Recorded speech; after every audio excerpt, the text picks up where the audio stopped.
Duduk perkara Ibda Immanuel Daci dan 6 polisi di Medan aniaya Budianto Sitepu hingga tewas.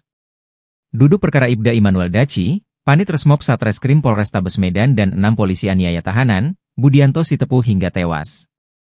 Kejadian itu terjadi di samping rumah mertua Ibda Immanuel Daci, yang berada di Jalan Horas, Kecamatan Sunggal, Deli Serdang, pada Selasa, 24 Desember 2024, malam. Saat itu, korban berada di warung tuak yang kebetulan berhadap-hadapan dengan rumah mertua Ibda Immanuel Daci. Menurut Kapolrestabes Medan, Kombes Pol Gideon Arif Setiawan, anggotanya ini menangkap korban dan 2 rekannya yang sedang duduk di warung tuak. Korban dan 2 temannya, D dan G, diamankan di tahanan Polrestabes Medan.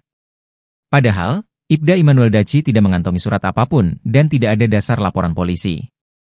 Katanya, dari hasil penyelidikan sementara didapati bahwa korban mengalami kekerasan saat Ibda Immanuel Daci bersama dengan 6 orang personelnya melakukan penangkapan.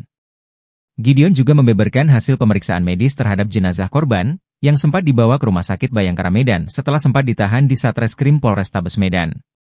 Ia menyampaikan, malam itu bukan hanya Budianto Sitepu yang ditangkap oleh Immanuel Daci.